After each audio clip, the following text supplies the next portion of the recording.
नमस्कार दोस्तों, मैं हूं आपका दोस्त के बी। तो आज के इस वीडियो में हम स्टैटिक जीके के अंतर्गत नोबेल पुरस्कारों का जो इतिहास रहा है, नोबेल पुरस्कारों से जुड़े हुए वे महत्वपूर्ण तथ्य जो आपकी परीक्षाओं में पूछे जाते हैं और इस टॉपिक से विभिन्न परीक्षाओं में जो प्रश्न पूछे गए हैं उन सारे प्रश्नों को हम लोग डिस्कस करेंगे। तो स्टैटिक जीके की ये सबसे शानदार सीरीज है पूरे यूट्यूब के ऊपर। 10 वीडियो मैं ऑलरेडी अपलोड कर चुका हूं। अगर आपने नहीं देखा है तो आई बटन पर आपको लिंक मिलेगी, वहां से आप उन सारे वीडियो को डिटेल में देख सकते हैं। वीडियो अगर आपको पसंद आता है तो इसे लाइक करने के साथ अपने सारे दोस्तों के साथ में शेयर करना बिल्कुल भी मत भूलिएगा। वीडियो की हम लोग शुरुआत करें उससे पहले मैं आपको बता दूं कि अगर आप लोग किसी भी प्रकार के कॉम्पिटिटिव एग्जाम की तैयारी कर रहे हैं जिसमें आपके जीके और जीएस से प्रश्न पूछे जाते हैं तो आप मुझे अनअकैडमी के ऊपर फॉलो कर सकते हैं। यहाँ पर आपको सारी मेरी फ्री क्लासेस मिलती हैं।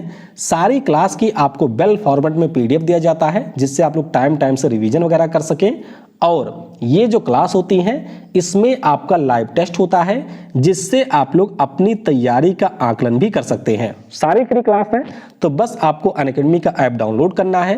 नीचे डिस्क्रिप्शन में मेरी प्रोफाइल का लिंक मिलेगा, उस पर क्लिक करके आप मुझे यहाँ पर फॉलो कर सकते हैं।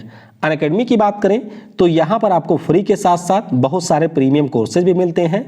तो अगर आप लोग किसी भी एग्जाम की एक सिस्टमैटिक वे में तैयारी करना चाहते हैं तो अनअकैडमी के कोर्सेज भी आप लोग परचेज कर सकते हैं। ध्यान रखिएगा, मेरा कोड है KV10। तो अगर आप लोग इस कोड का यूज करेंगे तो 10% का आपको तुरंत मिल जाएगा डिस्काउंट, और जो भी प्राइस आप पे करेंगे उसका 10% मिलेगा आपको कैशबैक के रूप में। हालांकि अगर आप लोग किसी भी कोर्स के ऊपर मैक्सिमम डिस्काउंट अवेल करना चाहते हैं तो ये मेरा व्हाट्सएप नंबर है, इसके ऊपर आप लोग कांटेक्ट करिए और मुझसे यहाँ पर मैक्सिमम डिस्काउंट अवेल कर सकते हैं। अच्छा, हर संडे के दिन अनअकैडमी के ऊपर एक कॉम्बैट भी होता है। तो अगर आप लोग इस कॉम्बैट में पार्टिसिपेट करते हैं और इसमें आपकी टॉप रैंक आती है तो अनअकैडमी की तरफ से फ्री सब्सक्रिप्शन या फिर बहुत ही हैवी डिस्काउंट आप लोग किसी भी कोर्स पर अवेल कर सकते हैं। तो उसका लिंक भी आपको पिन कमेंट में मिलेगा, वहां से आप कॉम्बैट ज्वाइन जरूर कर लीजिए। तो चलिए अब इस वीडियो की हम शुरुआत करते हैं। सबसे पहले बात करते हैं नोबेल पुरस्कारों की। तो आप सभी को पता होगा कि जो हमारे अल्फ्रेड नोबेल साहब थे, इन्होंने डायनामाइट का आविष्कार किया था। तो ऐसा कहा जाता है कि कुछ लोगों के द्वारा ऐसा कहा गया कि आपने जो ये चीज़ बनाई है इससे दुनिया विनाश के कगार पर जा सकती है या फिर दुनिया में इससे बहुत ज़्यादा विनाश हो सकता है। तो फिर नोबेल साहब आपके बैठ करके थोड़ा बहुत विचार किए और फिर उन्होंने कहा कि हम कुछ ऐसा करेंगे कि दुनिया में जो भी आपके बहुत ही महत्वपूर्ण वैज्ञानिक वगैरह होंगे या जिन्होंने मानव की भलाई के लिए बेहतरीन काम किया होगा उनको हर साल हम लोग करेंगे सम्मानित। तो इसीलिए 1895 में इनके द्वारा घोषणा की गई कि जो आपके विभिन्न फील्ड हैं उसमें जिन भी व्यक्तियों के द्वारा बेहतर काम किया जाएगा उनको हम लोग हर साल करेंगे सम्मानित। तो आपको ध्यान रखना है कि अल्फ्रेड नोबेल ये स्वीडन के रसायनविद और इंजीनियर थे और इन्हीं की स्मृति में हर साल नोबेल फाउंडेशन के द्वारा नोबेल पुरस्कार दिए जाते हैं। तो ध्यान रखेंगे आप लोग, नोबेल फाउंडेशन ये पुरस्कार देता है। स्थापना इसकी हुई थी 1895 में, किसकी? पुरस्कारों की। और पहली बार ये दिया गया था 1901 में। जबकि अगर हम लोग नोबेल फाउंडेशन की बात करें तो ध्यान रखेंगे आप लोग, नोबेल फाउंडेशन आपका 29 जून 1900 को बना था। यानी कि 3 डेट आपको याद रखनी है। सबसे पहली बार नोबेल पुरस्कार दिए जाने का विचार 1895 में आया था। उसके बाद में 1900 में नोबेल फाउंडेशन की स्थापना की जाती है जिसके द्वारा यह पुरस्कार दिया जाता है और पहली बार 1901 में यह पुरस्कार दिया गया था। आगे अगर हम लोग बात करते हैं तो टोटल वर्तमान में आपके 6 फील्ड हैं जिन फील्ड में ये पुरस्कार दिया जाता है। सबसे पहले फिजिक्स की बात करते हैं, फिर आपका रसायन है, फिर आपका चिकित्सा है यानी कि जिसे आप मेडिसिन या फिर फिजियोलॉजी भी कहते हैं, फिर आता है साहित्य, अर्थशास्त्र और है शांति। यानी कि टोटल आपकी 6 कैटेगरी हैं जिनके लिए यहाँ पर नोबेल पुरस्कार दिया जाता है। एक महत्वपूर्ण पॉइंट आप लोग और ध्यान रखेंगे कि जो आपके शांति के फील्ड का नोबेल पुरस्कार है ये नॉर्वे की राजधानी ओस्लो में दिया जाता है। कहाँ पर? नॉर्वे की राजधानी ओस्लो में दिया जाता है। लेकिन अगर हम लोग बात करते हैं बाकी जितने भी यहाँ पर नोबेल पुरस्कार हैं चाहे भौतिकी का हो, रसायन का हो, चिकित्सा का हो, साहित्य का हो या अर्थशास्त्र का हो, ये सारे पुरस्कार दिए जाते हैं स्वीडन की राजधानी स्टॉकहोम में। तो इसमें आपको बिल्कुल कंफ्यूज नहीं होना है। अच्छा, ये जो पुरस्कार हैं सामान्य तौर पर आपके अक्टूबर में घोषित किए जाते हैं, जैसे इस साल के पुरस्कार घोषित किए जा रहे हैं इस समय, और इनका जो वितरण है वो किया जाता है 10 दिसंबर को। 10 दिसंबर को ही क्यों किया जाता है? क्योंकि 10 दिसंबर को अल्फ्रेड नोबल साहब की पुण्यतिथि होती है, तो अक्टूबर में इनकी घोषणा होती है और उसके बाद में ये जो आपके पुरस्कार हैं वो 10 दिसंबर को जो भी विजेता होते हैं उनको दिए जाते हैं। पुरस्कार में मिलता क्या है? तो ध्यान रखिएगा, 10 मिलियन स्वीडिश क्रोना यहाँ पर दिया जाता है, ठीक है। 10 मिलियन यानी कि 1 करोड़ स्वीडिश क्रोना होता है, 175 ग्राम का गोल्ड मेडल होता है और उसके अलावा दिया जाता है डिप्लोमा। तो 2019 तक 9 ही मिलियन था, जिसको अब बढ़ा करके 10 मिलियन स्वीडिश क्रोना यहाँ पर कर दिया गया है। तो ये सारे पॉइंट यहाँ से आप लोग याद रखेंगे। अब बात करते हैं कि जो हमारे यहाँ पर विभिन्न फील्ड होती हैं उसमें विजेताओं का चयन करता कौन है। देखिए, मैंने अभी आपको बताया कि ये जो पुरस्कार होते हैं वो देता है नोबल फाउंडेशन, लेकिन अब जाहिर सी बात है कि नोबल फाउंडेशन को कैसे ये पता चलेगा कि किनको ये पुरस्कार देना है। तो इसीलिए आपके डिफरेंट सेक्टर के लिए यहाँ पर कुछ ऑर्गेनाइजेशन है जो कि उस पार्टिकुलर फील्ड के विजेताओं का चयन करती है। जैसे कि अगर हम लोग बात करें कि भौतिकी और रसायन के जो विजेता होते हैं उनका चयन कौन करता है, तो रॉयल स्वीडिश विज्ञान अकादमी, क्या नाम है? रॉयल स्वीडिश विज्ञान अकादमी। इसके द्वारा जो भौतिकी और रसायन के हमारे नोबल पुरस्कार विजेता होते हैं उनकी घोषणा की जाती है। इसी प्रकार से अगर हम लोग चिकित्सा की बात करें तो जो आपका करोलिंस्का संस्थान है ये बताता है कि इस साल चिकित्सा वाला नोबल किसे मिलेगा। साहित्य की अगर हम बात करें तो Swedish academy for the Nobel prize, ये जो संस्था है वह बताती है कि साहित्य में इस साल नोबल किसे मिलेगा। शांति की बात करें तो ये ध्यान रखिएगा, नॉर्वे की जो संसद है वो बताती है कि इस साल शांति का नोबल किसे मिलना है। और फिर बात करते हैं अर्थशास्त्र यानी कि इकोनॉमिक्स की, तो ये आपका जो रिक्स बैंक है, स्वेरिगेस रिक्स बैंक है, वो यहाँ पर बताता है कि अर्थशास्त्र के फील्ड में नोबल पुरस्कार किसे मिलेगा। तो ये आपकी संस्थाएं होती हैं जो कि विजेताओं का चयन करती है, फिर आपके नोबल फाउंडेशन के द्वारा ये पुरस्कार दिया जाता है। अच्छा, एक महत्वपूर्ण पॉइंट आपको और ध्यान रखना है कि ये जो आपकी पुरस्कार राशि है उसका फंड कहाँ से आता है। तो अल्फ्रेड नोबल साहब ने अपना बहुत सारा पैसा यहाँ पर जमा कर दिया था स्वीडन के सेंट्रल बैंक में, और उसी बैंक से जो पैसा होता है उसी के ऊपर जो आपका इंटरेस्ट वगैरह होता है उसी से हर साल नोबल पुरस्कार दिए जाते हैं। तो ये आपको यहाँ पर याद रखना है। अब हम लोग आइए जो हमारे 6 महत्वपूर्ण फील्ड हैं उनमें जो नोबल पुरस्कार दिए जाते हैं या फिर जो भी विशेष चीजें उससे जुड़ी हुई हैं उनके बारे में भी जान लेते हैं। पहले बात करेंगे नोबल प्राइज इन फिजिक्स की। तो जैसा कि मैंने आपको बताया ये जो पुरस्कार है रॉयल स्वीडिश विज्ञान अकादमी के द्वारा दिया जाता है, यानी कि विजेताओं की घोषणा इसी के द्वारा की जाती है। अगर बात करते हैं कि सबसे ज्यादा ये पुरस्कार किसको मिला है, तो ध्यान रखिएगा जॉन बर्डीन का नाम। इनको दरअसल 2 बार आपके भौतिकी में नोबल मिल चुका है और ये प्रश्न कई बार परीक्षाओं में पूछा गया है। तो ट्रांजिस्टर के लिए 1956 में इनको मिला था और फिर सुपर कंडक्टिविटी के लिए 1972 में मिला था जॉन बर्डीन को। किसे मिला था? जॉन बर्डीन को। पहली बार विजेता कौन थे? तो पहली बार विजेता थे विलियम रोएंटजन।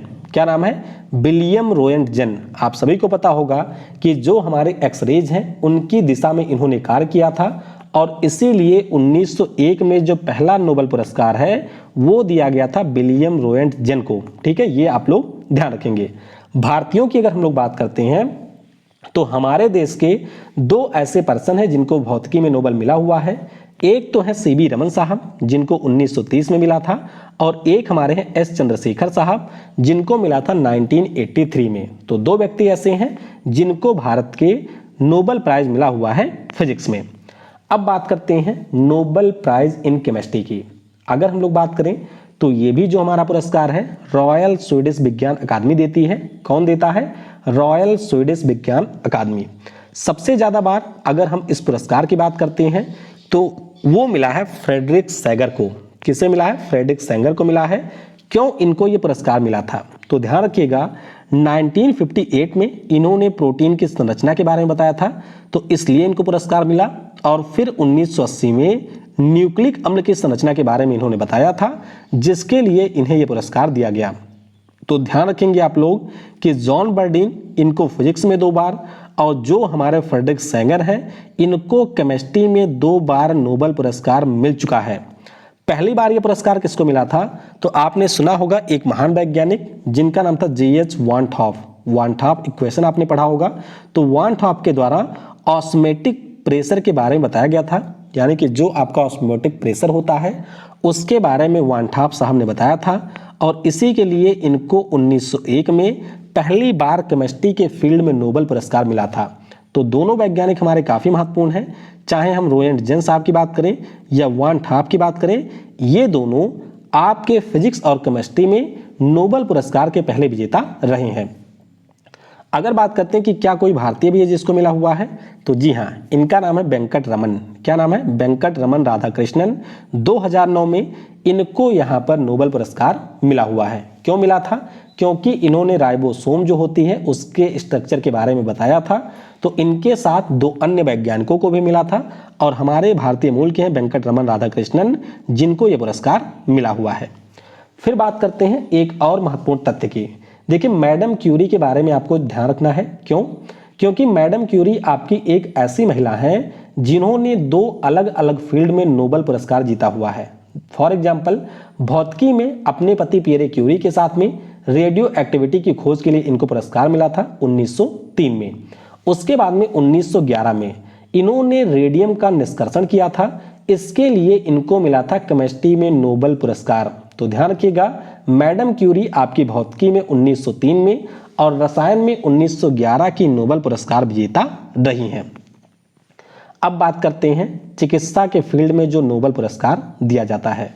अगर हम लोग बात करते हैं इस पुरस्कार की, तो ध्यान रखिएगा, जो करोलिंस्का संस्थान है उसके द्वारा विजेता का चयन किया जाता है। पहली बार विजेता की बात करें तो एमिल एडोल्फ बेहरिंग। क्या नाम है? Emil Adolf Behring. इन्होंने आपके सीरम थेरेपी के बारे में बताया था, और इसी के लिए जो पहला मेडिसिन का नोबेल पुरस्कार है ये दिया गया था एमिल एडोल्फ बेहरिंग को। भारतीयों की अगर हम लोग बात करें तो जो हमारे अरविंद खुराना साहब हैं, इनको मिला था 1968 में आनुवंशिक कोड और प्रोटीन संश्लेषण के लिए। तो ध्यान रखिएगा, एकमात्र हमारे भारतीय हैं जिनको मेडिसिन में नोबेल पुरस्कार मिल चुका है। नाम इनका है हरगोविंद खुराना। एक और पॉइंट आप लोग ध्यान रखिएगा कि सबसे कम उम्र में नोबेल पुरस्कार जो मिला है चिकित्सा के क्षेत्र में, वो दिया गया है फ्रेडरिक जी बेंटिंग को। किसे मिला है? फ्रेडरिक जी बेंटिंग को। और ये मिला था 32 वर्ष की आयु में, और इन्होंने बताया था इंसुलिन के बारे में। हाँ, वही इंसुलिन जिसकी कमी से आपके शरीर में डायबिटीज हो जाता है, उसके बारे में फ्रेडरिक जी बेंटिंग ने बताया था, और इसीलिए इनको 32 वर्ष की आयु में मिल गया था चिकित्सा के फील्ड में नोबेल। अब बात करते हैं इकोनॉमिक्स के फील्ड में जो नोबेल पुरस्कार है। देखिए, जब हमारे जो अल्फ्रेड नोबेल साहब हैं, उन्होंने आपके पुरस्कारों के बारे में बताया था, तो उस समय आपके सिर्फ 5 फील्ड में ही नोबेल पुरस्कार दिए जाते थे। वह आपका 5 फील्ड कौन सा है? तो वही आपका चिकित्सा हो गया, चिकित्सा के बाद हमारा भौतिकी हो गया, रसायन हो गया, शांति हो गया, और फिर आपका हो गया साहित्य। लेकिन अगर हम लोग बात करते हैं इकोनॉमिक्स के फील्ड में, तो 1968 में इकोनॉमिक्स के फील्ड में नोबेल पुरस्कार की घोषणा हुई थी, और उसके बाद में पहली बार 1969 में ये पुरस्कार दिया गया था। पहली बार मिला किसको था? तो रैगनर फ्रिश्च और जैन टिंगर वैन। क्या नाम है? रैगनर फ्रिश्च और जैन टिंगर वैन, इन दोनों को ये पुरस्कार दिया गया था। महिलाओं की बात करें तो इकोनॉमिक्स में हमारी 2 महिलाएं हैं जिनको ये पुरस्कार मिला है। एक तो है एलिनर आस्ट्रम, जिनको 2009 में मिला था, और एक हमारी हैं एस्टर डफ्लो। आप सभी को पता होगा कि 2019 में जो हमारे देश के अभिजीत बनर्जी हैं, उनको नोबेल पुरस्कार मिला था। तो उन्हीं की वाइफ है एस्टर डफ्लो, तो इनको भी 2019 में नोबेल पुरस्कार मिला था। अपने देश की बात करें तो हमारे देश से 2 लोग ऐसे हैं जिनको यहाँ पर अर्थशास्त्र में नोबेल मिला हुआ है। कौन कौन है? तो देखिए, ये आपके अमर्त्य सेन है जिनको 1998 में मिला था, 1997 में इनको मिला था, 1996 नहीं है। और अभिजीत बनर्जी की बात करें तो इनको मिला था 2019 में। तो ध्यान रखिएगा, अमर्त्य सेन साहब को 1998 में और अभिजीत बनर्जी को 2019 में नोबेल पुरस्कार मिला हुआ है, जो कि हमारे भारत से हैं। फिर बात करते हैं नोबेल प्राइज इन पीस की, यानी कि शांति के क्षेत्र में जो नोबेल पुरस्कार दिया जाता है। अब जैसा मैंने आपको ऊपर बताया कि जो भी यहाँ पर विजेता होते हैं उनके बारे में घोषणा नॉर्वे की संसद के द्वारा किया जाता है। सबसे पहली बार जो ये पुरस्कार मिला था वह 1901 में दिया गया था। किसे मिला था? तो एक तो हमारे हेनरी दुनांत, क्या नाम है? हेनरी दुनांत इनका नाम है, और ये आपके international committee of red cross के संस्थापक हैं, इनको मिला था।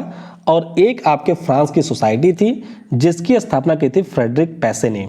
तो दो लोग हैं जिनको आपके शांति के क्षेत्र में नोबेल पुरस्कार मिला था 1901 में। पहले हैं हेनरी दुनांत और दूसरे हैं फ्रेडरिक पैसे। अच्छा, अगर हम लोग बात करते हैं पीस प्राइज की तो ध्यान रखिएगा, international committee of red cross जो है इसको टोटल 3 बार शांति का नोबेल पुरस्कार मिल चुका है।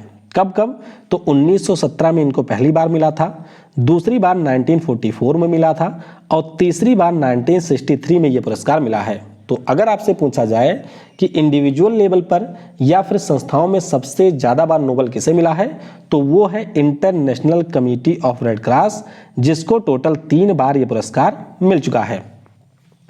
अब बात करते हैं कि कौन सा भारतीय है जिसको ये मिला है। तो पीस में हमारे देश के 2 लोग हैं जिनको मिला हुआ है। एक तो हमारी मदर टेरेसा थी जिनको 1979 में मिला था, हमारे देश की एकमात्र नोबेल पुरस्कार विजेता महिला भी यही है। और दूसरे हैं कैलाश सत्यार्थी जिनको बचपन बचाओ आंदोलन के लिए 2014 में मिला था नोबेल पुरस्कार। अच्छा, 2014 की बात हुई है तो आप लोग ये भी ध्यान रखिएगा कि पाकिस्तान की जो कार्यकर्ता है मलाला यूसुफजई, उनको भी कैलाश सत्यार्थी जी के साथ में ही पुरस्कार मिला था। तो पीस के बारे में ये सारे पॉइंट आपको ध्यान रखने हैं। अब बात करते हैं नोबेल प्राइज इन लिटरेचर की। अगर हम लोग इसकी बात करें तो ध्यान रखिएगा, स्वीडिश अकादमी के द्वारा विजेता का चयन किया जाता है। पहली बार ये जो पुरस्कार है वो फ्रांस के सूली प्रूड होम को मिला था 1901 में। कब मिला था? 1901 में ये पुरस्कार मिला था। अगर हम लोग बात करते हैं कि क्या हमारे देश का भी कोई साहित्यकार है जिसको ये मिला है, तो जी हाँ, हमारे देश से हैं हमारे रविंद्रनाथ टैगोर जी। कौन है? रविंद्रनाथ टैगोर जी, जिनको 1913 में ये पुरस्कार मिला था उनकी रचना गीतांजलि के लिए। तो लिटरेचर में एक ही भारतीय ऐसे हैं जिनको ये पुरस्कार मिला है। हालांकि अगर आपने नाम सुना होगा रुडयार्ड किपलिंग का, क्या नाम? रुडयार्ड किपलिंग का, तो आप सभी को पता होगा कि इनका जो जन्म हुआ था वो हमारे देश में ही हुआ था। तो अगर हम लोग बात करते हैं कि क्या साहित्य में कोई और ऐसे हैं जिनको मिला हुआ है, तो रुडयार्ड किपलिंग जिन्होंने आपका जंगल बुक भारत में ही लिखा था, तो इनको भी आपके साहित्य में मिल चुका है नोबेल। चलिए बताइए कि किस साल इनको मिला था, रुडयार्ड किपलिंग को किस साल मिला था, ये आपको नीचे कमेंट में बताना है।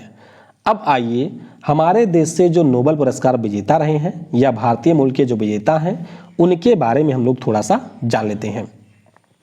सबसे पहले विजेता कौन है? तो ये है रविंद्रनाथ टैगोर। 1913 में इनको मिला था साहित्य के फील्ड में, और गीतांजलि नाम की जो इनकी रचना थी उसके लिए इन्हें यह पुरस्कार दिया गया था। फिर बात करते हैं सी वेंकट रमन साहब की, यानी कि जो चंद्रशेखर वेंकट, यानी कि जो हमारे सीवी रमन साहब थे, इनके द्वारा रमन प्रभाव की खोज की गई थी और 1930 में इनको नोबेल पुरस्कार मिला था भौतिकी के फील्ड में। फिर बात करते हैं हरगोविंद खुराना साहब की। तो ध्यान रखिएगा 1968 में इनको ये पुरस्कार मिला हुआ है चिकित्सा के फील्ड में। क्यों मिला था?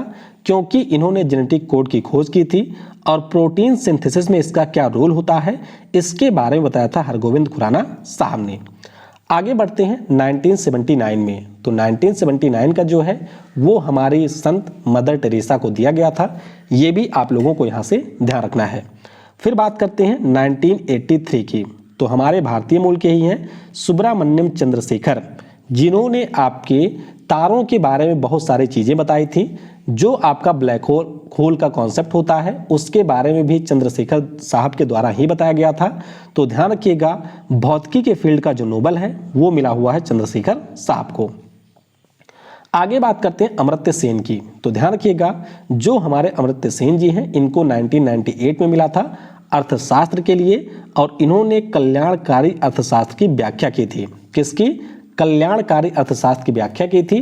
तो 1998 में इनको मिलता है नोबेल, और फिर 1999 में इनको भारत रत्न पुरस्कार यहाँ पर दिया गया था। आगे बात करते हैं विद्याधर सूरज प्रसाद नेपाल की। अब देखिए इनके बारे में आपको थोड़ा सा ये ध्यान रखना है कि इनके जो दादाजी के पिताजी थे वो हमारे भारतीय मूल के थे, जो कि 1880 के दौरान चले गए थे ब्रिटेन वगैरह में। तो ये आपके ब्रिटेन के भी माने जाते हैं, ट्रिनिडाद एंड टोबैगो के नागरिक थे ये, और हमारे भारतीय मूल के थे। तो बस इतना ध्यान रखिएगा। वैसे इनका नाम कहीं पूछा तो नहीं जाता है फिलहाल, लेकिन ध्यान रखिएगा नाम इनका विद्याधर सूरज प्रसाद नैपाल है। इनको मैन बुकर पुरस्कार भी मिल चुका है 1971 में, और 2001 में साहित्य का नोबेल पुरस्कार भी इनको मिला हुआ है। फिर बात करते हैं बी रामाकृष्णन की। तो बी रामाकृष्णन साहब, अभी मैंने आपको बताया कि इनको 2009 में मिला था। केमिस्ट्री के फील्ड में हमारे देश से एकमात्र नोबेल पुरस्कार विजेता हैं, और इन्होंने बताया था कि राइबोसोम की संरचना कैसी होती है और किस प्रकार से इसका फंक्शन होता है। तो इसी के लिए 2009 में इनको पुरस्कार दिया गया था।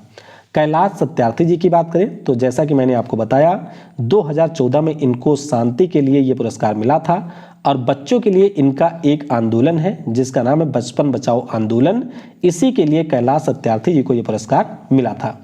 फिर बात करते हैं जो हमारे आखिरी भारतीय हैं। आखिरी भारतीय हैं अभिजीत बैनर्जी। तो ध्यान रखेंगे 2019 में जो अर्थशास्त्र का नोबेल पुरस्कार है ये अभिजीत बैनर्जी को मिला था। इन्होंने बताया था कि किस प्रकार से वैश्विक स्तर पर गरीबी को हटाया जा सकता है, तो इसके लिए अभिजीत बैनर्जी को ये पुरस्कार मिला था।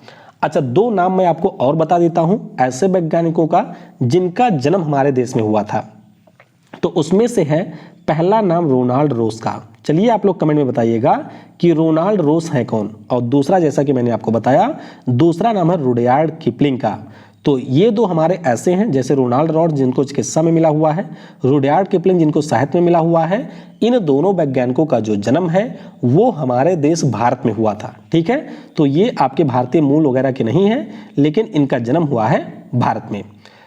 अब हम लोग कुछ महत्वपूर्ण तथ्यों के बारे में जानेंगे जो कि नोबेल पुरस्कारों के दृष्टिकोण से बहुत ही महत्वपूर्ण है। शुरुआत में मैंने आपको बताया कि ये जो पुरस्कार होते हैं अक्टूबर में इनकी घोषणा होती है, और इनको 10 दिसंबर को दिया जाता है, क्योंकि 10 दिसंबर को अल्फ्रेड नोबेल की पुण्यतिथि होती है। 2 बार ऐसा हुआ है कि जब किसी मृत व्यक्ति को नोबेल पुरस्कार मिला है। एक तो हमारे हैं एरिक कार्ड फेल्ट, इनको लिटरेचर के फील्ड में दिया गया था 1931 में, और इनको भी मरणोपरांत ये पुरस्कार मिला था। एक हमारे हैं ड्रैग ड्रेमर सोल्ड, तो ये आपके यूनाइटेड नेशन के सेक्रेटरी जनरल रहे हैं, और इनको 1961 में ये पुरस्कार मिला था। तो 2 लोग ऐसे हैं जिनको ये पुरस्कार मिल चुका है। ध्यान रखिएगा कि 1974 में ये घोषणा कर दी गई कि किसी भी व्यक्ति को जो कि मर जाएगा उसको नोबेल पुरस्कार यहाँ पर नहीं मिलेगा। तो 2 लोग ऐसे हैं जिनको ये पुरस्कार मिल चुका है। सबसे कम उम्र की बात करें तो मैंने आपको बताया था मलाला यूसुफजई, 2014 में इनको ये पुरस्कार मिला था। ये पाकिस्तान के सामाजिक कार्यकर्ता हैं। इनको तालिबानियों ने गोली मार दी थी, जिसके बाद में ये बच गई थी। तो 17 साल की एज में इनको ये पुरस्कार मिल चुका है 2014 में। सबसे अधिक उम्र की बात करें तो इसके विजेता है जॉन वी गुड इनफ। क्या नाम है? जॉन बी गुड इनफ इनका नाम है। अभी हाल ही में यानी कि 2019 में जो नोबेल पुरस्कार दिया गया था लिथियम बैटरी के डेवलपमेंट के लिए, उसमें से जो 3 विजेता थे उनमें एक हमारे हैं जॉन वी गुड इनफ। तो इनको 97 ईयर की एज में ये पुरस्कार मिला हुआ है। तो इसके बारे में भी आपको याद रखना है। अब बात करते हैं पति पत्नी की जिन्होंने आपके नोबेल पुरस्कार जीता हुआ है। तो मैंने आपको बताया कि मैडम क्यूरी को 1903 में मिला था भौतिकी के फील्ड में, और इन्हीं के साथ में जो इनके पति हैं पियरे क्यूरी, इनको भी 1903 में पुरस्कार मिला था। यानी कि दोनों प्राणी ने यहाँ पर साथ ही में ये पुरस्कार जीता था। मैरी क्यूरी जो कि पत्नी थी और पियरे क्यूरी जो कि पति थे, रेडियो एक्टिविटी की खोज के लिए इनको ये पुरस्कार मिला था। फिर बात करते हैं माता बेटी की, तो मैरी क्यूरी को मिला ही हुआ है। इसके अलावा इनकी बेटी थी जूलियट क्यूरी, इनको 1935 में ये पुरस्कार मिला है। तो देख सकते हैं माता बेटी ये दोनों हैं और इनको ये पुरस्कार मिला हुआ है। भाइयों की अगर हम लोग बात करते हैं तो 1969 में जो पहली बार आपका अर्थशास्त्र में नोबेल मिला था वो दिया गया था जॉन टिम्बरगन को। किसे मिला था? जॉन टिम्बरगन को। तो 1969 में इनको मिला था। और इन्हीं के एक भाई हैं जिनका नाम है निकोलस टिम्बरगन। क्या नाम है? निकोलस टिम्बरगन। तो इनको मिला था 1973 में चिकित्सा के फील्ड में। किसमें? चिकित्सा के फील्ड में इनको ये पुरस्कार मिला था। तो इस प्रकार से बहुत ही डिटेल में हम लोगों ने नोबेल प्राइज के बारे में जो फैक्ट वगैरह हैं उनको डिस्कस कर लिया है। हालांकि अगर एग्जामिनर चाहेगा कि आप उत्तर ना दे पाएं तो आप उत्तर नहीं दे पाएंगे, क्योंकि बहुत सारे आपके विजेता रहे हैं, बहुत सारे फील्ड में उन्होंने जीता हुआ है। तो हो सकता है कि आपकी परीक्षा में कोई नया प्रश्न भी इस टॉपिक से देखने को मिल जाए। कोशिश मैंने यही की है कि अगर प्रश्न आता है तो वह आपको 90% इसी वीडियो से मिल जाए। तो चलिए, अब जो आपके विभिन्न परीक्षाओं में यहाँ से प्रश्न पूछे गए हैं उनमें से कुछ प्रश्नों को भी हम लोग डिस्कस कर लेते हैं। पहला प्रश्न है कि इनमें से कौन सा नोबेल पुरस्कार है जो कि ओस्लो में दिया जाता है। मैंने आपको बताया कि बाकी जितने भी हमारे नोबेल होते हैं वो दूसरे जगह दिए जाते हैं, स्टॉकहोम में, लेकिन ये दिया जाता है आपके ओस्लो में। तो ऑप्शन यहाँ पर बी शांति वाला हो जाएगा करेक्ट। शांति वाला जो है ये आपके ओस्लो में दिया जाता है। अगला प्रश्न है कि निम्नलिखित में से किसको इंटीग्रेटेड सर्किट के आविष्कार के लिए वर्ष 2000 में भौतिकी के नोबेल से सम्मानित किया गया था। तो आप सभी को पता होगा कि जो हमारी आईसी है उसका आविष्कार किया था जैक किल्वी ने। किसने? जैक किल्वी ने किया था। तो ऑप्शन यहाँ पर ए होगा करेक्ट। अगला प्रश्न है कि निम्नलिखित में से कौन नोबेल पुरस्कार और भारत रत्न विजेता नहीं है। तो ध्यान दीजिएगा, सीवी रमन की बात करें तो इनको भी दोनों मिल चुका है, मदर टेरेसा को भी दोनों मिल चुका है, अमर्त्य सेन साहब को भी दोनों मिल चुका है। लेकिन अगर हम लोग कैलाश सत्यार्थी की बात करें तो ये सिर्फ आपके नोबेल पुरस्कार विजेता हैं, इनको भारत रत्न नहीं मिला है। तो ऑप्शन ए हो जाएगा करेक्ट। अगला प्रश्न है कि निम्नलिखित में से किस वैज्ञानिक को एस्ट्रोफिजिक्स में नोबेल पुरस्कार दिया गया है। तो एस्ट्रोफिजिक्स की बात करते हैं तो एस्ट्रोफिजिक्स में मिला है प्रोफेसर चंद्रशेखर को। मैंने आपको बताया था कि इन्होंने चंद्रशेखर लिमिट के बारे में सबसे पहले व्याख्या करी थी और इसीलिए जो एस्ट्रोफिजिक्स में नोबेल है वो मिला हुआ है चंद्रशेखर साहब को। सी हो जाएगा करेक्ट। अगला प्रश्न है कि निम्नलिखित में से किस क्षेत्र में जो नोबेल पुरस्कार है इसकी शुरुआत 1969 में हुई थी। तो ये जो नोबेल है वो आपके अर्थशास्त्र में दिया जाता है। ऑप्शन हमारा डी हो जाएगा करेक्ट। अगला प्रश्न है कि पहली बार किस वर्ष नोबेल पुरस्कारों की शुरुआत की गई थी। तो नोबेल पुरस्कार की बात करें तो ये पहली बार दिए गए थे 1901 में। ऑप्शन हमारा सी हो जाएगा करेक्ट। 1895 में इसका विचार आया था, 1900 में नोबेल फाउंडेशन का फॉर्मेशन होता है और 1901 में ये पुरस्कार दिया गया था। तो सी होगा करेक्ट। अगला प्रश्न है कि शांति को छोड़कर अन्य जो सभी नोबेल पुरस्कार हैं ये कहाँ पर दिए जाते हैं। तो ध्यान रखिएगा, अभी मैंने आपको बताया कि शांति वाला दिया जाता है ओस्लो में, बाकी जो आपके अन्य 5 फील्ड के पुरस्कार हैं ये दिए जाते हैं स्टॉकहोम में, स्वीडन की राजधानी में। तो ए होगा करेक्ट। अगला प्रश्न है कि नोबेल पुरस्कार की कितनी श्रेणियां होती हैं। तो नोबेल पुरस्कार की शुरुआत में 5 श्रेणियां थी, लेकिन अब इनकी टोटल 6 कैटेगरी है, यानी कि 6 फील्ड में ये पुरस्कार दिए जाते हैं। तो ए हो जाएगा करेक्ट। अगला प्रश्न है कि भौतिकी के क्षेत्र में पहले नोबेल पुरस्कार विजेता कौन थे। तो ध्यान रखिएगा, भौतिकी के क्षेत्र में 1901 में जो नोबेल पुरस्कार है वो दिया गया था विलियम रोएंटजेन को। किसे मिला था? विलियम रोएंटजेन को मिला था। तो सी हो जाएगा यहाँ पर करेक्ट। अगला प्रश्न है कि अमर्त्य सेन को किस वर्ष अर्थशास्त्र के क्षेत्र में नोबेल पुरस्कार दिया गया था। तो अमर्त्य सेन साहब की बात करें तो इनको दिया गया था 1998 में। कब मिला था? 1998 में मिला था। तो ऑप्शन यहाँ पर ए हो जाएगा करेक्ट। अगला प्रश्न है कि 1979 में नोबेल पुरस्कार जीतने वाली पहली भारतीय महिला कौन थी। तो ये हमारी है मदर टेरेसा। क्या नाम है? मदर टेरेसा है। तो ऑप्शन ए हो जाएगा करेक्ट। अगला प्रश्न है कि 2020 के अनुसार एकमात्र व्यक्ति कौन है जिसको भौतिकी के लिए 2 बार नोबेल पुरस्कार मिला हुआ है। तो मैंने आपको बताया ही था, इनका नाम है जॉन बर्डीन। क्या नाम है? जॉन बर्डीन इनका नाम है। तो ऑप्शन डी हो जाएगा करेक्ट। ये देख सकते हैं जॉन बर्डीन, मैंने आपको बताया था कि अमेरिका के इंजीनियर थे। 1956 में इनको ट्रांजिस्टर के लिए मिला था और 1972 में सुपर कंडक्टिविटी के लिए इनको ये पुरस्कार मिला था। अगला प्रश्न है कि 1993 में साहित्य के लिए जो नोबेल पुरस्कार विजेता हैं वो आपके कौन थे, यानी कि पहले भारतीय कौन थे। तो जाहिर सी बात है रविंद्रनाथ टैगोर थे और ये बहुत पूछा जाता है। तो ध्यान रखिएगा, गीतांजलि नाम की इनकी रचना थी। ऑप्शन ए होगा करेक्ट।